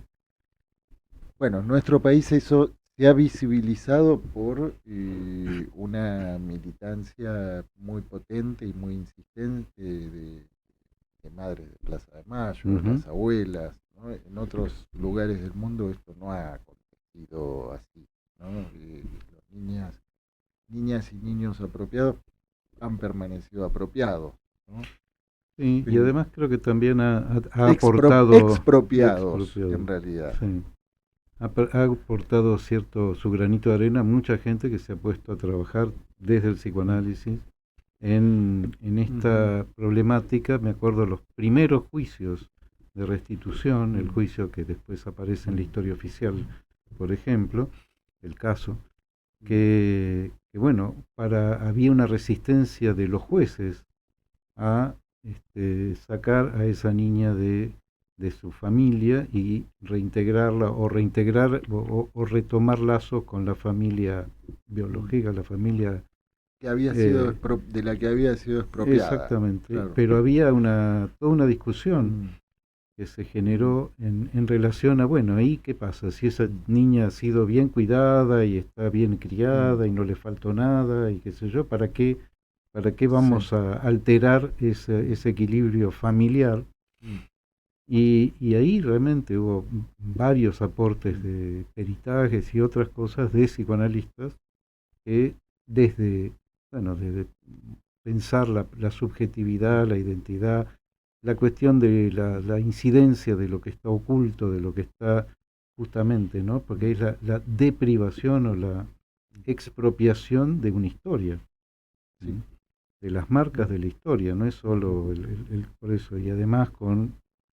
no es solo del cuerpo. Exacto, ¿no? Claro. Además algunos militares se justificaban o se jactaban incluso de que estaban salvando a esos niños de las influencias demoníacas de esas familias subversivas. Bueno, eso generó, y hoy ya no está tan polémico porque se ha hecho más Vox Populi, pero al principio fue una discusión muy, muy fuerte, muy intensa. Sí.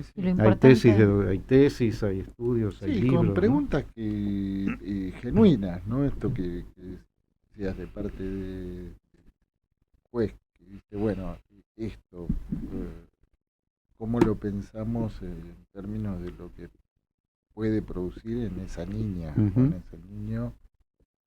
Sí, además en una época que todavía eran niños. Todavía los primeros casos de reapropiación. Todavía eran niños. Todavía eran esto pequeños. Que traes me parece que es marca un margen, una salida, ¿no? Porque cuando escuchaba lo inapropiable, yo empecé a escucharte leyendo lo inapropiable por parte de lo que uno no puede terminar de apropiarse de, ¿no? Digamos, algo que sería inapropiable para uno, o lo que se resta para que eso inapropiable es lo que se le resta en sí mismo, digamos, ¿no? Pero también lo interesante es lo que no puede ser apropiado por un otro. Es decir, lo inapropiable, si lo pensamos en términos de genitivo, ¿no? Si subjetivo u objetivo, me parece que ahí es donde se abre un margen, una brecha, bueno, para nuestra intervención, por lo pronto, ¿no? Algo que no queda del lado de lo que el otro captura en su totalidad, sino que justamente la cuestión ahí del sujeto depende de esa ansia, ¿no? De ese hueco que marca un punto donde en el otro tampoco se encuentra esa apropiación. Sí, y depende también de que haya alguien que esté dispuesto a escuchar esos efectos. Totalmente. ¿No? Porque si no, no hay... Sería lo que del cuerpo el otro no se puede apropiar. Sí, pensaba ahora cuando estaban hablando, pensaba el caso de Juan Cabandier y de cómo a él le insistía ese nombre, que era Juan, y no el nombre con el que lo habían inscrito sus apropiadores, digamos, y que permanentemente en ese punto lo que se expropió, ¿no? Retornó desde algún lugar como un punto ajeno respecto de ese nombre que él recibe quienes lo habían apropiado, y ese Juan que insistía, y era el nombre que su madre había elegido para él antes de ser asesinada, ¿no? Entonces, me parece que... Y cambiando el ángulo, ¿no? De pensar esto desde otro lugar, ¿no? Hay un pensador, digamos, italiano que se llama Pasquinelli, que viene pensando toda la cuestión de la inteligencia artificial, ¿no? Y él tiene una propuesta bastante provocativa y muy fundamentada, por otra parte. Él dice que la inteligencia artificial es lo que él llama un nooscopio, ¿no? Es un aparato de extracción, ¿no?, de conocimiento, ¿no? Uno puede decir, es un aparato que extrae lo que Marx llamaría el intelecto, el general intellect, el intelecto general de la sociedad, ¿no? Entonces, es un aparato extractivo, ¿no? La IA es un aparato extractivo, ¿no? Ahí donde nosotros pensamos que estamos utilizando una herramienta, en realidad está extrayendo, ¿no?, todo lo que es la acumulación de conocimiento de nuestra sociedad, ¿no? Y obviamente eso se convierte en datos, en plataformas, y eso tiene un valor muy importante, ¿no? Pero también opera sobre el paisaje, porque justamente lo que hacen estas plataformas es, a través de lo que se llama la visión artificial, es escanear el paisaje, ¿no? O sea, ¿no? Ya no se trata de ver, ¿no? Estas plataformas no ven el paisaje, ¿no? Lo escanean, ¿no?, a través de sensores. Con lo cual ya no se trata, ya estrictamente eso ya deja de ser paisaje y se convierte en patrones. Radiografía. Exactamente. Es una especie de tomografía. Tomografía a escala planetaria, ¿no? No hay mirada. Exactamente, No, claro. No hay mirada. O sea, cuando se dice que, qué sé yo, que un auto autónomo ve, no ve, ¿no? Calcula, es otra cosa, ¿no?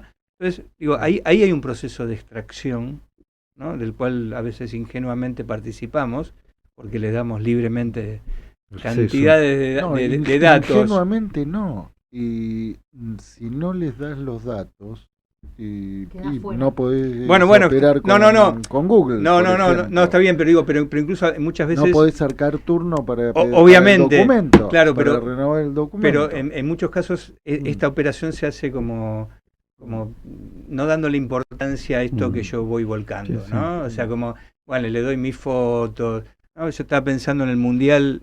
Total, no hay nadie del otro lado. Exacto. ¿Qué mundial? El Mundial que está pasando, el de fútbol, vieron que los árbitros aparecieron con unas camaritas, ¿no? Entonces uno dice, ay, pero qué bien, ahora puedo ver lo que ve el árbitro. No, te está mirando Trump por ahí. No, ni siquiera. Lo que se está haciendo con eso es escanear, ¿no?, los datos de los movimientos de un árbitro, ¿no? Digamos, que es lo mismo que, por ejemplo, se hace cuando se pone una camarita para ver cómo alguien dobla una frazada, ¿no?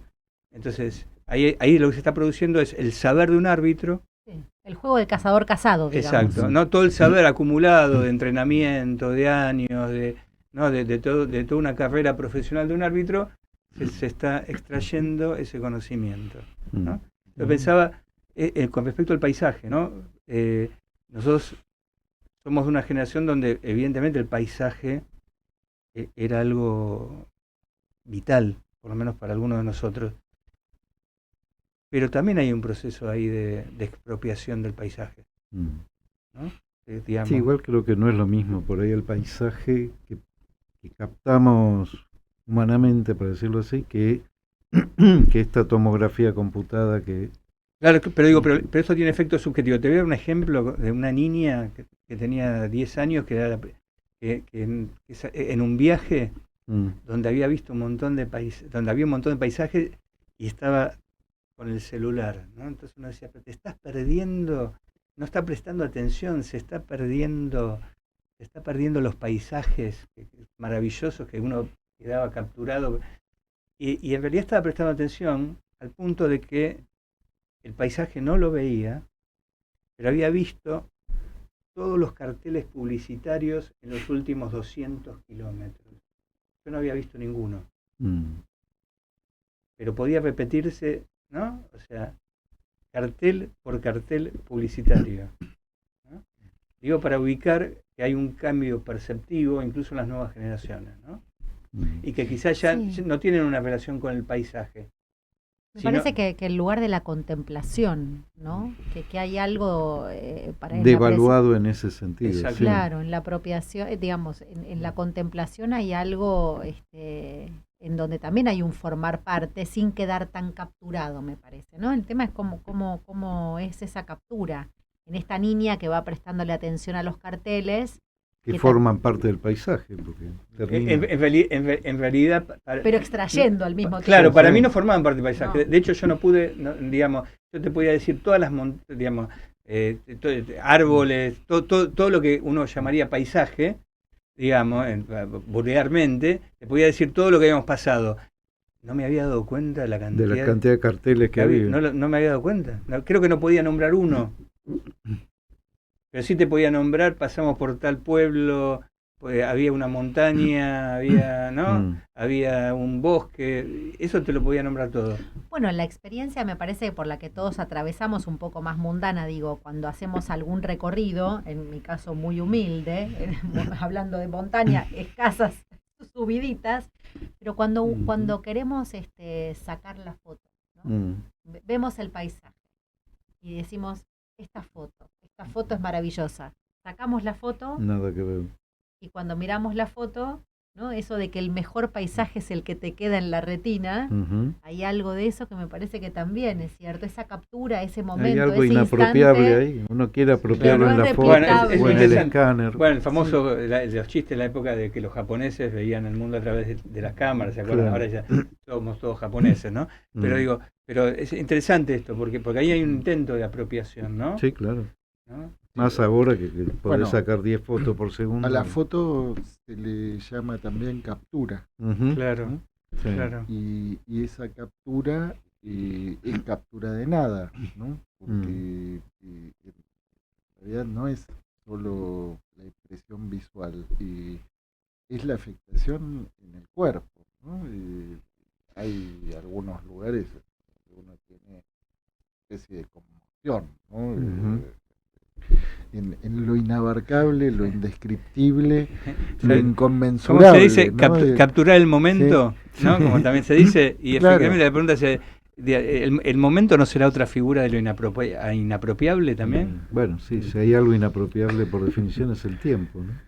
Ahora, fíjense que también la lectura entre Occidente y Oriente pensaba, ¿no? Porque François Chen hace una pequeña referencia a Gitao en el momento en el que Gitao pintaba montañas, paisajes, y justamente una de las cuestiones que llama poderosamente la atención es esa capacidad inmensa de poder replicar de un modo muy visual, digo, ¿no? Y justamente lo que François Chen sitúa es que él decía que él no pintaba la montaña, que él no la replicaba, que simplemente se sentaba, la contemplaba y en un determinado momento se volvía la montaña, ¿no? Se hacía uno con la montaña. Bueno, esa era la otra referencia que pensé en traer, pero la dejo para otra vez, porque no, me parece pero que viene, ahí también viene a cuento, hay algo sí, de esa posibilidad de meterse ahí, del hacerse parte del paisaje, que, bueno, tal vez es para otro ojo, pero que hay algo de ese encuentro, de ese formar parte de, que ya implica la travesía de hacerlo. Sí, sí, implica. O dejar que el paisaje te haga hacer algo, ¿no? Claro, donde no se diferencia, ¿no? Claro, ese a veces punto. Te hace caminar, el paisaje a veces te hace caminar y a veces por ahí a algunos les permite, les hace soltar la mano con el pincel. Pero sí. ¿Viste la referencia esa? Es muy interesante. El librito de, ¿cómo se llama? El de François Chen. El vacío, no, el otro. Vacío y plenitud. Vacío y plenitud. Sí, y también lo menciona en Lacan y el pensamiento chino, en el escrito, la imagen. Sí. Bien, bueno. Ahora nos quedan por 5 escalar minutos de Día Patria. una montaña también el sábado.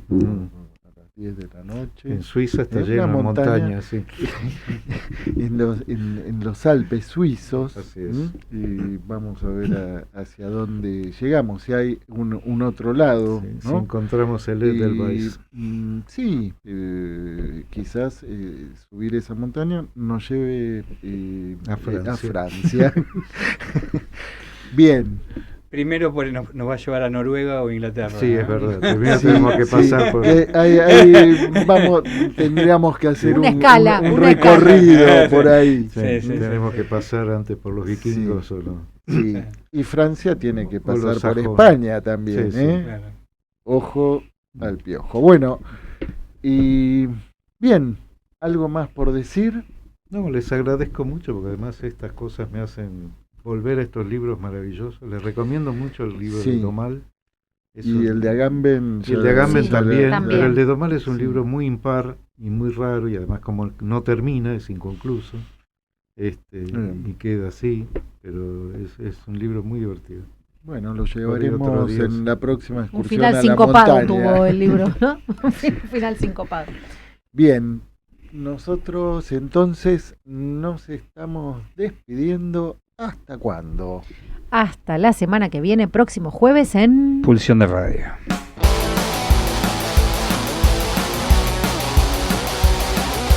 Pulsión.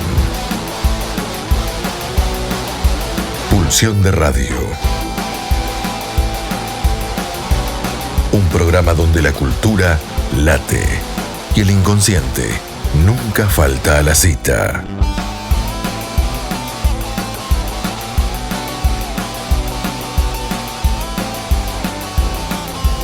Nos volvemos a encontrar el próximo jueves de 22 a 24, aquí en la RZ.